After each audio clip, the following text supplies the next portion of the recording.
അപ്പസ്തോല പ്രവർത്തനങ്ങൾ 7-ാം അധ്യായം. സ്തെഫാനോസിൻ്റെ പ്രസംഗം. പ്രധാന പുരോഹിതൻ ചോദിച്ചു, ഇതെല്ലാം സത്യമാണോ? അവൻ പ്രതിവദിച്ചു, സഹോദരന്മാരെ, പിതാക്കന്മാരെ, കേട്ടുകൊള്ളുവിൻ. നമ്മുടെ പിതാവായ അബ്രഹാം ഹാരാനിൽ താമസിക്കുന്നതിന് മുമ്പ് മെസൊപ്പൊട്ടേമിയയിലായിരിക്കുമ്പോൾ മഹത്വത്തിൻ്റെ ദൈവം അവന് പ്രത്യക്ഷനായി.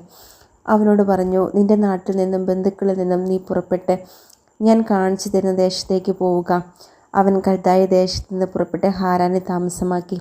പിതാവിൻ്റെ മരണത്തിന് ശേഷം അവിടെ നിന്ന് നിങ്ങളിപ്പോൾ വസിക്കുന്ന ഈ ദേശത്തേക്ക് ദൈവം അവനെ കൊണ്ടുവന്നു. എങ്കിലും അവിടുന്ന് അവന് ഒരവകാശവും ഒരടിസ്ഥലം പോലും കൊടുത്തില്ല. എന്നാൽ ഈ ദേശം അവനും പിൻതലമുറയ്ക്കും അവകാശമായി നൽകുമെന്ന് അവന് സന്താനമില്ലാതിരിക്കുമ്പോൾ തന്നെ അവിടുന്ന് വാഗ്ദാനം ചെയ്തു. അവൻ്റെ സന്താനങ്ങൾ മറ്റുള്ളവരുടെ ദേശത്ത് പ്രവാസികളായിരിക്കുമെന്നും അവരെ വിദേശികൾ 400 വർഷത്തേക്ക് അടിമകളാക്കി പീഡിപ്പിക്കുമെന്നും ദൈവം പറഞ്ഞു. ദൈവം വീണ്ടും പറഞ്ഞു, അവർ സേവിക്കുന്ന ജനതയെ ഞാൻ വിധിക്കും. അതിനുശേഷം അവർ പുറപ്പെട്ട് ഈ സ്ഥലത്ത് വന്ന് എന്നെ ആരാധിക്കുകയും ചെയ്യും. പിന്നെ അവിടുന്ന് അവനുമായി പരിച്ഛേദനത്തിൻ്റെ ഉടമ്പടി ചെയ്തു. അബ്രഹാത്തിൽ നിന്ന് ഇസഹാക്ക് ജനിച്ചു. 8-ാം ദിവസം അവനെ പരിച്ഛേദനം ചെയ്തു. ഇസഹാക്കിൽ നിന്ന് യാക്കോബും യാക്കോബിൽ നിന്ന് 12 ഗോത്രപിതാക്കന്മാരും ജനിച്ചു. ഈ ഗോത്രപിതാക്കന്മാർ അസൂയ കൊണ്ട് ജോസഫിനെ ഈജിപ്തുകാർക്ക് വിറ്റു. എന്നാൽ ദൈവം അവനോട് കൂടെ ഉണ്ടായിരുന്നു. അവിടുന്ന് അവനെ എല്ലാ ദുരിതങ്ങളിൽ നിന്നും സംരക്ഷിച്ചു. ഈജിപ്തിലെ രാജാവായ ഫറവോയുടെ മുമ്പിൽ അവനെ സമ്മതനും ജ്ഞാനിയുമാക്കി. രാജാവ് അവനെ ഈജിപ്തിൻ്റെയും തൻ്റെ ഭവനം മുഴുവൻ്റെയും ഭരണാധികാരിയായി നിയമിച്ചു. അങ്ങനെയിരിക്കെ ഈജിപ്തിലും കാനാനിലും ക്ഷാമവും വലിയ കഷ്ടതയും ഉണ്ടായി. നമ്മുടെ പിതാക്കന്മാർക്ക് ഭക്ഷ്യസാധനങ്ങൾ ഇല്ലാതെ വന്നു. ഈജിപ്ത് ധാന്യമുണ്ടെന്ന് കേട്ട് യാക്കോബ് നമ്മുടെ പിതാക്കന്മാരെ അങ്ങോട്ട് അയച്ചു. അവർ 2-ാം പ്രാവശ്യം ചെന്നപ്പോൾ ജോസഫ് സഹോദരന്മാർക്ക് തന്നെ വെളിപ്പെടുത്തി. ജോസഫിൻ്റെ കുടുംബത്തെക്കുറിച്ച് ഫറവോയും മനസ്സിലാക്കി. ജോസഫ് ആളയച്ച് പിതാവായ യാക്കോബിനെയും അവൻ്റെ എല്ലാ ബന്ധുക്കളെയും വരുത്തി. അവർ 75 പേരുണ്ടായിരുന്നു. യാക്കോബ് ഈജിപ്തിലേക്ക് പോയി. അവനും നമ്മുടെ പിതാക്കന്മാരും മരിച്ചു. അവിടെ ഷെക്കമിലേക്ക് കൊണ്ടുവന്ന് കല്ലറയിൽ സംസ്കരിച്ചു. ഈ കല്ലറ അദ്ദേഹം ഷെക്കമിലെ എമൂറിൻ്റെ പുത്രന്മാരിൽ നിന്നും വെള്ളി നാണയങ്ങൾ കൊടുത്തു വാങ്ങിയതാണ്. അബ്രഹാത്തോട് ദൈവം ചെയ്ത വാഗ്ദാനം പൂർത്തിയാകാറായപ്പോൾ ഈജിപ്തിൽ ജനം വളർന്നു പെരുകി. അവസാനം ജോസഫിനെ അറിയാത്ത ഒരു രാജാവ് അവിടെ അധികാരത്തിൽ വന്നു. അവൻ നമ്മുടെ വംശത്തെ വഞ്ചിച്ചുകൊണ്ട് പിതാക്കന്മാരോട് ക്രൂരമായി പെരുമാറി ശിശുക്കൾ ജീവിക്കാതിരിക്കാൻ അവരെ പുറത്തെറിഞ്ഞ് കളയുന്നതിന് നിർബന്ധിച്ചു. ഈ കാലത്ത് മോശ ജനിച്ചു. അവൻ ദൈവത്തിന് പ്രിയങ്കരനായിരുന്നു. 3 മാസത്തോളം പ്രതിഭവനത്തിൽ അവൻ വളർന്നു. പുറത്തെറിയപ്പെട്ട അവനെ ഫറവോയുടെ പുത്രി എടുത്ത് സ്വന്തം മകനായി വളർത്തി. ഈജിപ്തുകാരുടെ എല്ലാ വിജ്ഞാനവും മോശ നേടി. വാക്കിലും പ്രവൃത്തിയിലും അവൻ കരുത്തനായിരുന്നു. അവന് 40 വയസ്സ് തികഞ്ഞപ്പോൾ തൻ്റെ സഹോദരനായ ഇസ്രയേൽ മക്കളെ സന്ദർശിക്കാൻ അവൻ അപേക്ഷിച്ചു. അവരിലൊരാൾ ഉപദ്രവിക്കപ്പെടുന്നതിന് കണ്ട് അവൻ സഹായത്തിനെത്തി ഈജിപ്തുകാരനെ അടിച്ചു വീഴ്ത്തി. ഉപദ്രവിക്കപ്പെട്ടവന് വേണ്ടി പ്രതികാരം ചെയ്യുകയും ചെയ്തു. ദൈവം അവരെ താൻ മുഖാന്തരം മോചിപ്പിക്കുമെന്നും സഹോദരൻ മനസ്സിലാക്കുമെന്നുമാണ് അവൻ വിചാരിച്ചത്. എന്നാൽ അവർ അത് മനസ്സിലാക്കിയില്ല. അടുത്ത ദിവസം അവർ ശണ്ട കൂടിക്കൊണ്ടിരിക്കെ അവൻ അവരുടെ അടുത്ത് ചെല്ലാനിടയായി. അവരെ അനുരഞ്ജിപ്പിക്കാമെന്ന് വിചാരിച്ച് അവൻ പറഞ്ഞു, നിങ്ങൾ സഹോദരന്മാരാണ്, എന്തിന് പരസ്പരം ദ്രോഹിക്കുന്നു? അപ്പോൾ അയൽക്കാരനെ ഉപദ്രവിച്ചു കൊണ്ടിരുന്നവൻ മോശയെ തട്ടിമാറ്റിക്കൊണ്ട് പറഞ്ഞു, ഞങ്ങളുടെ മേൽ അധികാരിയും വിധികർത്താവുമായി നിന്നെ ആര് നിയമിച്ചു? ഇന്നലെ ഈജിപ്തുകാരനെ കൊന്നതുപോലെ എന്നെയും കൊല്ലാനാണ് നിന്റെ ഭാവം. ഇത് കേട്ട് മോശ മിദ്യാനിലേക്ക് ഓടിപ്പോയി. അവിടെ പരദേശിയായി ജീവിച്ചു. അവിടെ വെച്ച് അവന് 2 പുത്രന്മാർ ജനിച്ചു. 40 വർഷങ്ങൾക്ക് ശേഷം സീനായി മലയുടെ മരുപ്രദേശത്തെ ഒരു മുൾപ്പടർപ്പിനുള്ളിൽ അഗ്നിജ്വാലകളുടെ മധ്യേ ഒരു ദൂതൻ അവന് പ്രത്യക്ഷനായി. മോശ ആ ദർശനത്തിൽ അത്ഭുതപ്പെട്ടു. സൂക്ഷിച്ചു നോക്കാൻ അവൻ അടുത്തേക്ക് ചെന്നു. അപ്പോൾ കർത്താവിൻ്റെ സ്വരം കേട്ടു, നിന്റെ പിതാക്കന്മാരുടെ ദൈവമാണ് ഞാൻ, അബ്രഹാത്തിൻ്റെയും ഇസ്ഹാക്കിൻ്റെയും യാക്കോബിൻ്റെയും ദൈവം. ഭയവിഹ്വലനായ മോശ അങ്ങോട്ട് നോക്കാൻ ധൈര്യപ്പെട്ടില്ല. കർത്താവ് അവനോട് പറഞ്ഞു, നിന്റെ പാദരക്ഷകൾ അഴിച്ചു മാറ്റുക. നീ നിൽക്കുന്ന സ്ഥലം പരിശുദ്ധമാണ്. ഈജിപ്തിൽ എൻ്റെ ജനം അനുഭവിക്കുന്ന പീഡനങ്ങൾ ഞാൻ വ്യക്തമായി കണ്ടു. അവരുടെ ദീനരോധനം ഞാൻ കേട്ടു. അവരെ മോചിപ്പിക്കാൻ ഞാൻ ഇറങ്ങി വന്നിരിക്കുന്നു. വരൂ, നിന്നെ ഞാൻ ഈജിപ്തിലേക്ക് അയക്കും.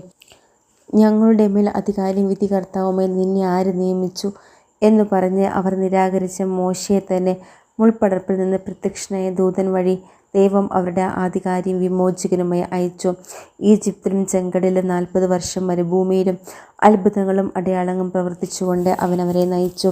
ദൈവം നിങ്ങളുടെ സഹോദരിൽ നിന്ന് എന്ന പോലെ ഒരു പ്രവാചകനെ നിങ്ങൾക്കായി ഉയർത്തും എന്ന് ഇസ്രായേൽ മക്കളോട് പ്രഖ്യാപിച്ചത് ഈ മോശയാണ്. സീനായ് മലവെച്ച് തന്നോട് സംസാരിച്ച ദൂതനോടും നമ്മുടെ പിതാക്കന്മാരോടും കൂടെ മരുഭൂമിയിലെ സംഘത്തിലായിരുന്നവനും നിങ്ങൾക്ക് നൽകാനായി ജീവവചസ്സുകൾ സ്വീകരിച്ചവനും ഇവനാണ്. നമ്മുടെ പിതാക്കന്മാർ അവനെ അനുസരിച്ചില്ല. അവർ അവനെ നിരാകരിക്കുകയും ഉള്ളുകൊണ്ട് ഈജിപ്തിലേക്ക് തിരിയുകയും ചെയ്തു. അവർ അഹ്റോനോട് ആവശ്യപ്പെട്ടു, ഞങ്ങളെ നയിക്കാൻ ദേവന്മാരെ നിർമ്മിച്ചു തരിക. ഞങ്ങളെ ഈജിപ്തിൽ നയിച്ചു കൊണ്ടുവന്ന മോശയുണ്ടല്ലോ, അവൻ എന്ത് സംഭവിച്ചുവെന്ന് അറിഞ്ഞുകൂടാ. അവർ ആ ദിവസങ്ങളിൽ ഒരു കാളക്കുട്ടിയെ നിർമ്മിച്ച് ആ വിഗ്രഹത്തിന് ബലിയർപ്പിച്ചു.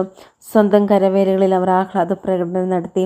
ദൈവം അവരിൽ നിന്ന് മുഖം തിരിക്കുകയും ആകാശശക്തികളെ ആരാധിക്കാൻ അവരെ കൈവെടിയുകയും ചെയ്തു. പ്രവാചകന്മാരുടെ പുസ്തകത്തിൽ ഇപ്രകാരം രേഖപ്പെടുത്തിയിരിക്കുന്നു: ഇസ്രായേൽ ഭവനമേ, 40 വർഷം മരുഭൂമിയിൽ നിങ്ങൾ എനിക്ക് ബലിമൃഗങ്ങളെ നൽകുകയോ ബലികൾ അർപ്പിക്കുകയോ ചെയ്തിട്ടുണ്ടോ? ആരാധിക്കാനായി നിങ്ങൾ നിർമ്മിച്ച ബിംബങ്ങളായ മോളോക്കിൻ്റെ കൂടാരവും റോംഫദേവൻ്റെ നക്ഷത്രവും നിങ്ങൾ ചുമന്നുകൊണ്ട് നടന്നു. ബാബിലോണിനും അപ്പുറത്തേക്ക് നിങ്ങളെ ഞാൻ നാടുകടത്തും. വനഭൂമിയിൽ നമ്മുടെ പിതാക്കന്മാർക്ക് ഒരു സാക്ഷ്യ കൂടാരമുണ്ടായിരുന്നു.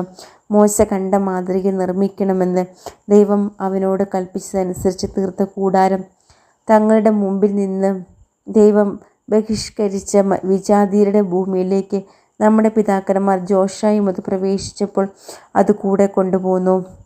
ദാവീദിൻ്റെ കാലം വരെ അത് അവിടെ ഉണ്ടായിരുന്നു. ദൈവം അവനെ പ്രസാദിച്ചു. യാക്കോബിൻ്റെ ദൈവത്തിനായി ഒരാലയം പണിയാൻ അവൻ അനുവാദം അപേക്ഷിച്ചു. എങ്കിലും സോളമനാണ് അവിടത്തേക്ക് ആലയം പണിയിച്ചത്. എന്നാൽ കരങ്ങൾ നിർമ്മിതമായ ഭവനങ്ങളിൽ അത്യുന്നതൻ വസിക്കുന്നില്ല. പ്രവാചകൻ ഇപ്രകാരം പറയുന്നു: സ്വർഗം എൻ്റെ സിംഹാസനം, ഭൂമി എൻ്റെ പാദപീഠവും. കർത്താവ് അരുളിച്ചെയ്യുന്നു: ഏതുതരം ഭവനം നിങ്ങൾ എനിക്ക് വേണ്ടി നിർമ്മിക്കും? ഏതാണ് എൻ്റെ വിശ്രമസ്ഥലം? ഇവയെല്ലാം എൻ്റെ കരവേലകൾ തന്നെയല്ലേ? മർക്കട മുഷ്ടിക്കാരെ, ഹൃദയത്തിലും കാതുകളിലും അപരിചിതരെ, നിങ്ങളെല്ലായ്പ്പോഴും പരിശുദ്ധാത്മാവിനോട് മല്ലടിക്കുന്നു. നിങ്ങളുടെ പിതാക്കന്മാരെ പോലെ തന്നെയാണ് നിങ്ങളും. ഏതു പ്രവാചകനുണ്ട് നിങ്ങളുടെ പിതാക്കന്മാർ പീഡിപ്പിക്കാത്തതായി? നീതിമാനായവൻ്റെ ആഗമനം മുൻകൂട്ടി അറിയിച്ചവരെ അവർ കൊല്ലപ്പെടുത്തി. നിങ്ങൾ അവനെ ഒറ്റിക്കൊടുക്കുകയും വധിക്കുകയും ചെയ്തു. നിങ്ങൾക്ക് ദൈവദൂതന്മാരുടെ നിയമം ലഭിച്ചു, എങ്കിലും നിങ്ങളത് പാലിച്ചില്ല. സ്തെഫാനോസിനെ വധിക്കുന്നു. അവർ ഇത് കേട്ടപ്പോൾ അവൻ്റെ നേരെ കോപാക്രാന്തരായി പല്ല് കടിച്ചു. എന്നാൽ അവൻ പരിശുദ്ധാത്മാവിനാൽ നിറഞ്ഞ് സ്വർഗത്തിലേക്ക് നോക്കി ദൈവത്തിൻ്റെ മഹത്വം ദർശിച്ചു. ദൈവത്തിൻ്റെ വലതുഭാഗത്ത് യേശു നിൽക്കുന്നതും കണ്ടു. അവൻ പറഞ്ഞു, ഇതാ സ്വർഗം തുറന്നിരിക്കുന്നതും മനുഷ്യപുത്രൻ ദൈവത്തിൻ്റെ വലത്തുഭാഗത്ത് നിൽക്കുന്നതും ഞാൻ കാണുന്നു. അവർ ഉച്ചത്തിൽ ആക്രോശിച്ചുകൊണ്ട് ചെവി പൊത്തുകയും അവൻ്റെ നേരെ ഒന്നാകെ പാഞ്ഞെടുക്കുകയും ചെയ്തു.